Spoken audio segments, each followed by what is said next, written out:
बिस्मिल्लाहिर्रहमानिर्रहीम। तमाम देखने वाले स्टूडेंट्स को प्रोफेसर इकबाल हैदर भट्टी का सलाम। माय डियर स्टूडेंट्स, हम first year mathematics chapter number 4 quadratic equations वाला चैप्टर कर रहे हैं, जिसकी एक्सरसाइज 4.1 जारी है। इससे पहले लेक्चर्स में हम इक्वेशंस को फैक्टराइजेशन के ज़रिए कैसे हल करते हैं वो मेथड डिस्कस किया हमने। उसके बाद bye completing the square quadratic equation को कैसे सॉल्व किया जाता है, ये मेथड हम ऑलरेडी डिस्कस कर चुके हैं। अब तीसरा मेथड जो है क्वाड्रेटिक इक्वेशन को सॉल्व करने का, वो क्वाड्रेटिक फार्मूला है।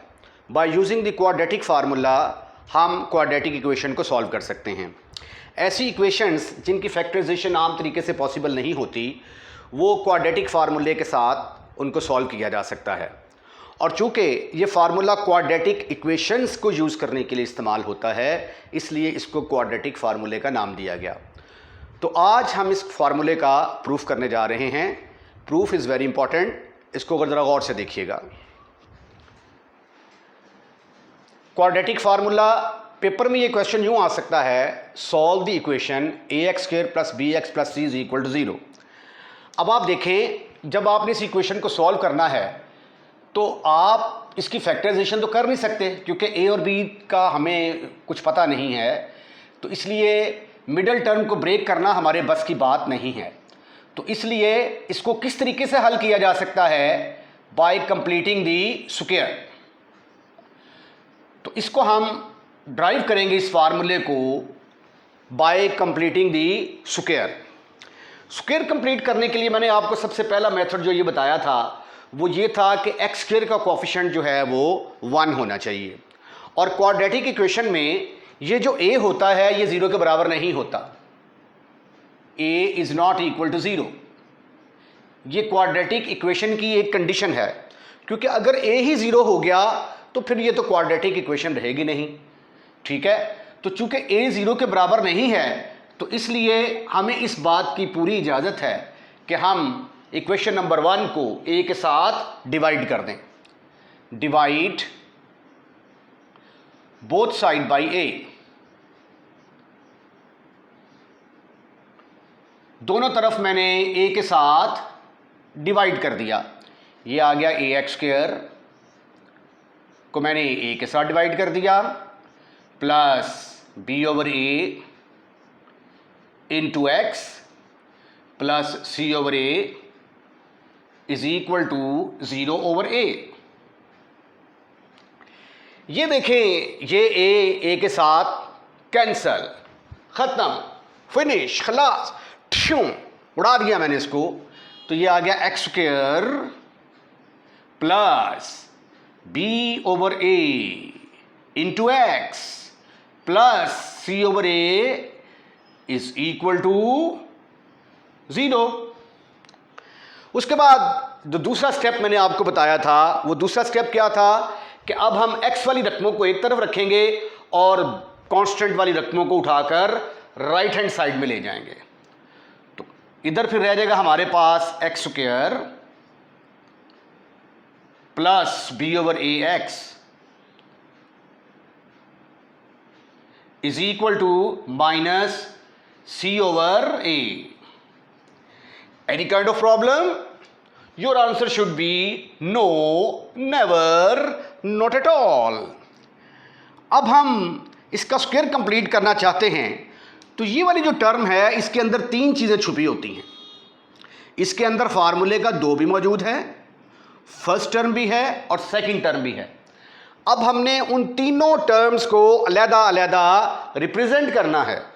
ये देखिए ज़रा, स्क्वायर कम, ये तो आ गया ना x का स्क्वायर, इसको लिखा जा सकता है, नो प्रॉब्लम एट ऑल। इसके अंदर 3 चीज़ें हैं, उनको मैं अलग-अलग करने लगा हूं। एक तो फार्मूले का 2 होगा, उसके बाद पहली टर्म x, फिर दूसरी टर्म निकालने का तरीका मैंने क्या बताया था आपको कि जो x का कोफिशिएंट है, x के कोफिशिएंट को 2 पर डिवाइड कर दें। x का जो भी कोफिशिएंट हो उसको 2 पर डिवाइड कर दें, तो वो आपकी दूसरी टर्म आ जाएगी। तो फिर according to the formula A plus B का स्क्वायर, ए का स्क्वायर जमा 2ab प्लस बी का स्क्वायर होना चाहिए ना, दूसरी टर्म का स्क्वायर होना चाहिए ना। तो ये देखो ये क्या है, ए का स्क्वायर प्लस 2ab, ये क्या है b, तो आगे b का स्क्वायर होना चाहिए ना, तो b/2a का स्क्वायर, ये मैंने इधर भी ऐड कर दिया और b/2a का स्क्वायर मैंने इधर भी ऐड कर दिया। Any kind of problem sweetie and cutie boys up to here? Again, your answer as usual should be no, never, not at all. Right? Right. आगे देखिए जरा, this is further equal to, ये देखिए ये क्या बन गया, a square plus 2ab plus B का स्क्वायर, ये तो बन गया a प्लस बी का स्क्वायर। तो यहां पे a क्या है, x, और b की जगह पे क्या है, b/2a। तो ये बन गया a प्लस बी का square is equal to minus c/a। इसका स्क्वायर खोलते हो तो क्या आंसर आता है, b²/4a²। Have you any kind of problem? Again, your answer should be no, never, not at all. अब आप इसका LCM लें जरा. Now take the LCM of this one. The LCM will be 4a². Now a is a common factor between these two, तो ये a से cancel होगा,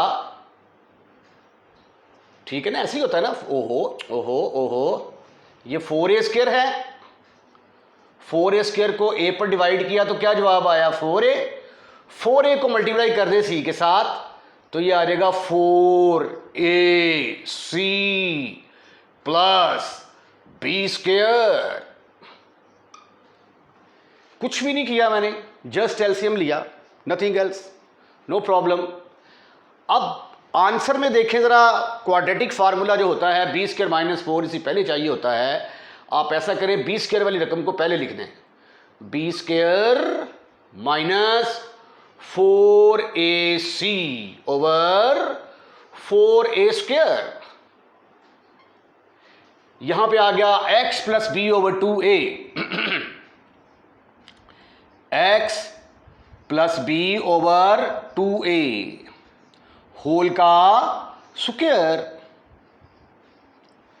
जब हम इसका स्क्वायर रूट लेंगे, स्क्वायर को खत्म करेंगे, स्क्वायर रूट लेंगे तो राइट हैंड साइड में क्या आ जाएगा, प्लस माइनस, तो ये आ गया b x plus b/2a is equal to plus minus, इसके ऊपर स्क्वायर रूट आ गया। Any problem? No, never, not at all. So simple, so easy so far.